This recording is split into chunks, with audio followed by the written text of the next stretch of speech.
जय हिंद दोस्तों। तो दोस्तों सीसीएस यूनिवर्सिटी की बीपैट की मेरिट लिस्ट आ चुकी है।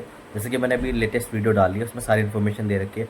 अब काफ़ी बच्चों का ये कमेंट आ रहा था कि वेटिंग लिस्ट में नाम है, किस तरीके से एडमिशन होगा। तो देखिए, सबसे पहले तो जब मैंने रजिस्ट्रेशन फॉर्म की वीडियो डाली थी, तो उसमें मैंने बताया था कि जब भी आप कोई भी कॉलेज प्रेफरेंस चूज़ करें, तो उसको आराम से बैठ के अपने अकॉर्डिंग सोच समझ के चूज़ करें। क्योंकि क्या होता है कि आपको 3 कॉलेज प्रेफरेंस मिलते हैं। फर्स्ट प्रेफरेंस अगर आपके अच्छे मार्क्स हैं तो, सेकंड अगर आप थोड़े कम मार्क्स हैं, और थर्ड अगर आपके उससे कम मार्क्स। हर कॉलेज की अपनी अपनी अलग अलग मेरिट लगती है ना, जो उन पे प्रेफरेंस पे डिपेंड करती है। माना कोई कॉलेज एक्स वाई जेड, उस कॉलेज की जो मेरिट है वो डिपेंड करेगी फर्स्ट प्रेफरेंस में कितने बच्चों ने उस पर अप्लाई कर रखा। अगर फर्स्ट प्रेफरेंस में हाईएस्ट बच्चे की जो उसकी मेरिट इंडेक्स आया वो 80 है, और लोएस्ट जो आया वो 40 है, तो इस अकॉर्डिंग चलेगा। तो इसमें डिपेंड ये नहीं करता कि आपके कितने मेरिट इंडेक्स में मार्क्स है। ये डिपेंड करता है कि जो प्रेफरेंस जो जिन्होंने चूज़ कर रखा है वो कॉलेज, वो टॉप जो 50 बच्चे हैं उनके कितने मार्क्स बैठ रहे हैं। फिर वही उनमें से फिर सेकंड प्रेफरेंस वालों पे जाएगा, फिर थर्ड, इस तरीके से काम होता है। ठीक है। अब बात करते हो भाई वेटिंग लिस्ट की। तो इस बार रजिस्ट्रेशन ज़्यादा हो गए थे। अब वेटिंग लिस्ट में क्या होगा कि कुछ बच्चे क्विट करेंगे, कुछ बच्चे किसी दूसरे कॉलेज में एडमिशन लेंगे, कुछ कॉलेज में सीट बची हुई होगी।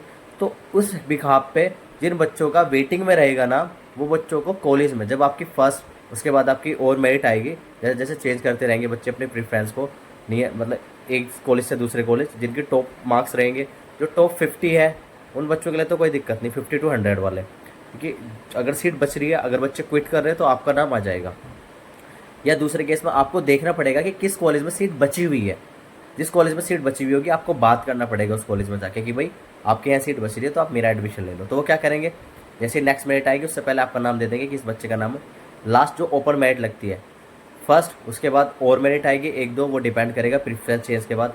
जो फाइनल मेरिट लगती है ओपन मेरिट लिस्ट, उसमें वो बच्चों का नाम लिया जाता है जिस जो कॉलेज से जाके कॉन्टैक्ट कर लेते हैं कि हमारा एडमिशन ले लो। ठीक है।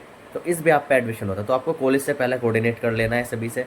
अगर आपके ज़्यादा ही कम मार्क्स है, अगर आपके 40 से भी कम मार्क्स है, तो पॉसिबिलिटी बहुत कम हो जाती है, क्योंकि मेरिट इंडेक्स के अकॉर्डिंग भी कम होता है। दूसरा, अगर आप वेटिंग वाले बच्चे और आप किसी भी कॉलेज में जाओगे, तो वो आपसे फीस की आप मत सोचना।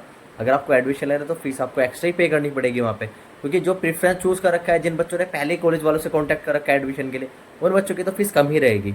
बाकी जो अब एड मोमेंट में जाके एडमिशन लेंगे या पहले बात नहीं करके, उन बच्चों को तो जितनी फीस की वे डिमांड करेंगे देनी पड़ेगी, क्योंकि वेटिंग लिस्ट में बच्चों की कमी नहीं है।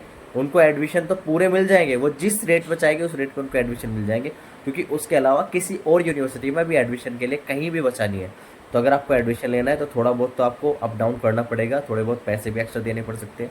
बाकी मेरे कॉलेज में भी देखिए सीट ऑलमोस्ट फुल ही हो गई है, इसलिए मैं भी किसी की हेल्प नहीं कर पाऊंगा कि हाँ मैं अपने कॉलेज में करा दूंगा, इधर करा दूंगा। सभी कॉलेज की 50-50, किसी की 50 सीट है, 100 है, 150 है, तो सभी की ऑलमोस्ट फुल हो गई है। बाकी अब तो थोड़ा बहुत वही है, जो अपने प्रेफरेंस चेंज कराएंगे बच्चे, कुछ क्विट करेंगे, उनके बेसिस पे वेटिंग लिस्ट वालों का एडमिशन हो पाएगा, यही पॉसिबिलिटी है। बाकी सारी मेरिट लिस्ट को आप देखते रहना, जो भी आएगी ओपन मेरिट लिस्ट तक तो पॉसिबिलिटी है, ऐसा नहीं है कि पॉसिबिलिटी नहीं है। आप ट्राई करना, पॉसिबल होगा तो आपका एडमिशन हो जाएगा, नहीं होगा तो फिर तो कोई पॉसिबिलिटी है ही नहीं, क्योंकि आपके मार्क्स बहुत कम है, नंबर ऑफ रजिस्ट्रेशन बहुत ज़्यादा थे सीसीएस में इस बार। ठीक है दोस्तों, कोई भी आपको हेल्प की जरूरत पड़ती है तो आप मुझसे कमेंट करके पूछ सकते हैं।